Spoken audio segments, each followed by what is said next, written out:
আসসালামু আলাইকুম। শুরুতেই মহান আল্লাহর দরবারে শুকরিয়া আদায় করছি।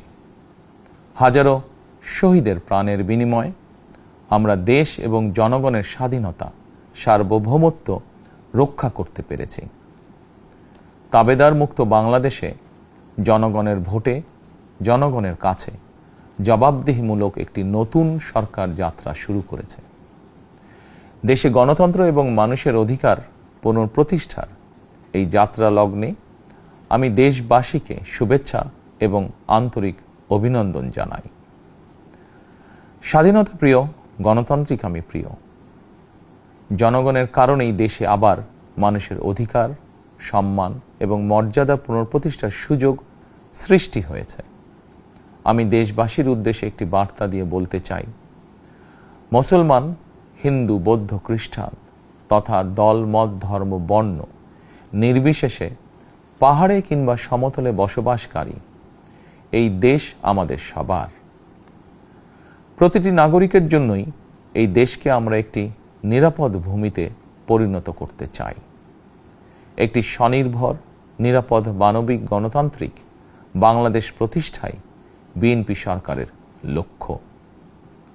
প্রিয় দেশবাসী, ফ্যাসিবাদের সময়কালে দুর্নীতি, দুঃশাসনে পর্যুদস্ত একটি ভঙ্গুর অর্থনীতি, দুর্বল শাসন কাঠামো আর অবনতিশীল আইন শৃঙ্খলা পরিস্থিতির মধ্য দিয়ে নতুন সরকার যাত্রা শুরু করেছে।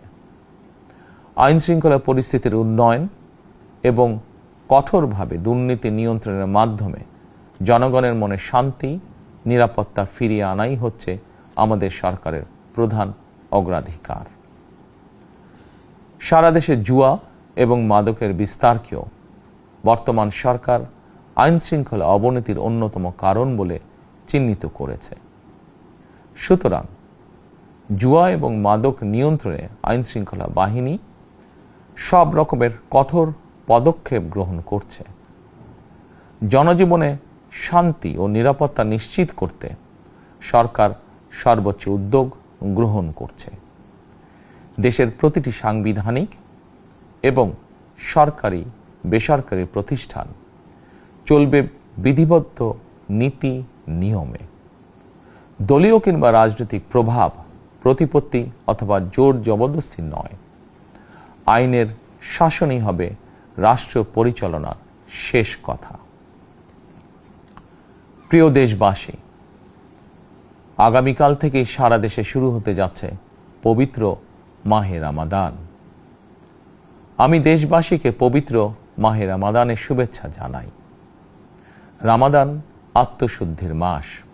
আমরা যদি আত্মশুদ্ধি শব্দটির মর্মার্থ উপলব্ধি করি, তাহলে এই মাসে মানুষের ভোগান্তি বাড়ার কথা নয়।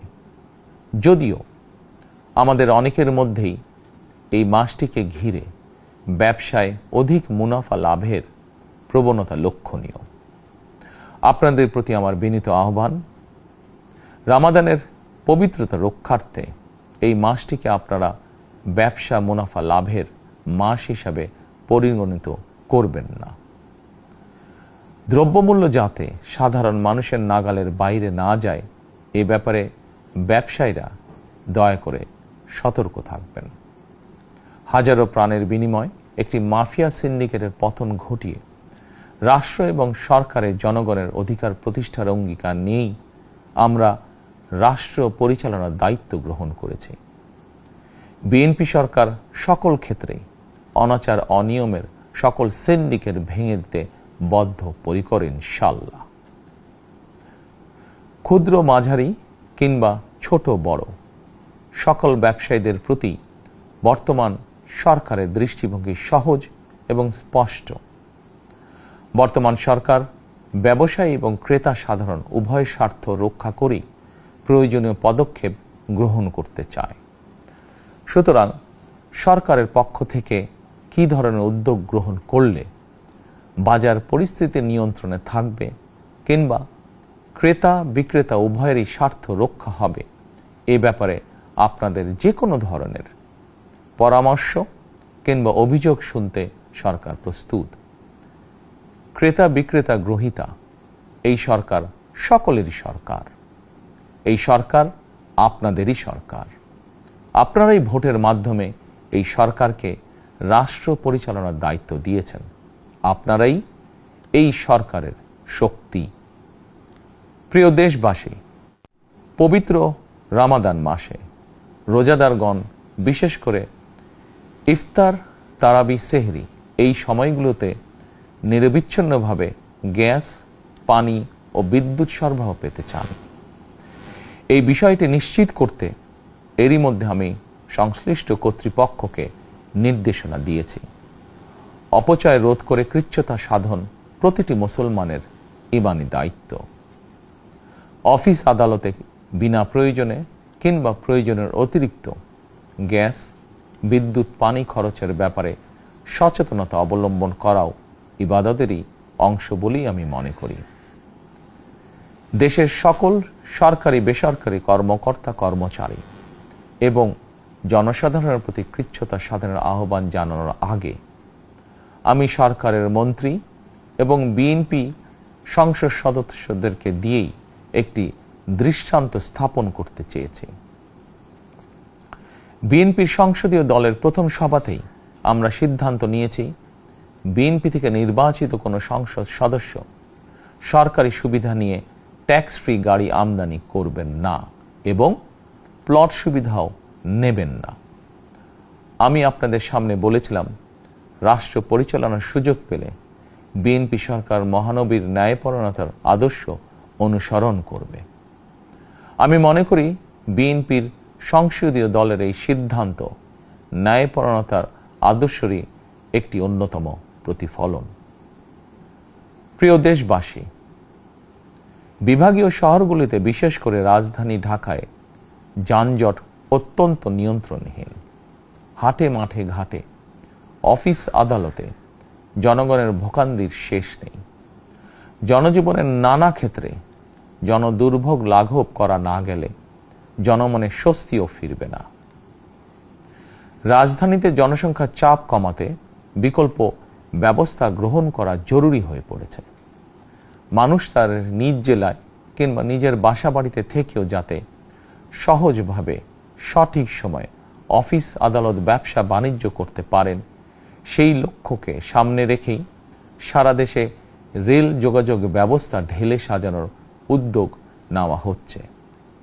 এই পরিকল্পনার অংশ হিসাবে প্রথমেই রেল, নৌ, সড়ক এবং সেতু মন্ত্রণালয়ের কার্যক্রম পুনর্বিন্যাস ও সমন্বয় করা হচ্ছে।